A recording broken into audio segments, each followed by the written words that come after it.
در جماعت دهاتی به نام خدایو رجب ناحیه واسه از روی خلاصه باستانشناسان دهه غیلات تاریخی زیاده از 3000 ساله دارد. در شفت دهه در این بلندی باستانشناسان قبرستان قدیمه غیلات را پیدا نمودند. در کوشش در قبرستان همراه باستانشناسان ساکن همین دهه جاویدان میرالی هم اشتراک داشت. از همین مکان در وقت کوفتکو یا археологی همین چیز پیدا شد.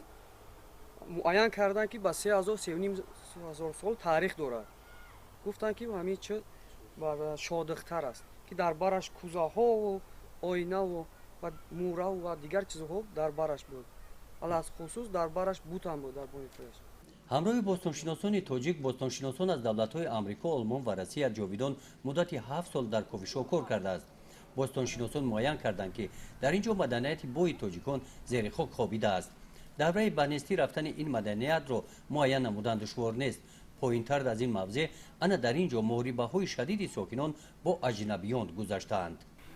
خبرای کندیم که در اینجا بسیار مرده ها در دوره مغول جنگ شدگی کشتگی 10 نفر 5 نفر تا 6 نفر در یک جا گور کردگی یا خیلیش سرشون در میونشون سرشون در پایین پاشون ای تن جدا کردگی هم خیلی جای جنگ کردگی.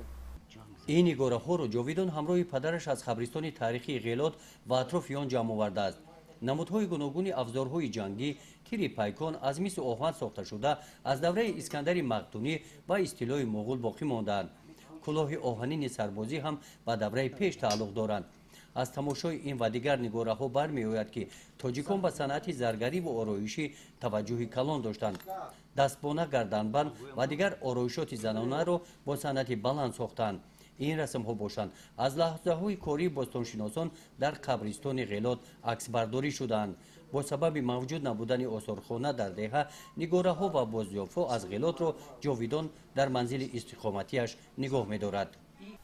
زحمت های 20 ساله پدرم است 20-25 سال همین زحمت کشیدگی من میخوام که همین را موزه کنم آثارخانه کنم نام پدرم مثلا چیز کنم زنده مونم نام پدرم همین پدر ما که در همین کارا را که پیش میبرد میخواست که نام دولت نام ملت را بلند کنه در دیگر چرا بخشیده به سال 2018 که در تاجیکستان سال رشد سیاحی و هنرهای مردمی اعلان شده است، با دستگیری وزارت فرهنگ جاویدان خواهش دارد که در مرکز دهه آثارخانه ساخته شده نگاره‌های تاریخی همراه پدرش از دهه یافته‌اش را آنجا گذاشته سیاحان با مدنیت و تاریخ 3000 ساله گذشته تاجیکان از نزدیک شناس کردند.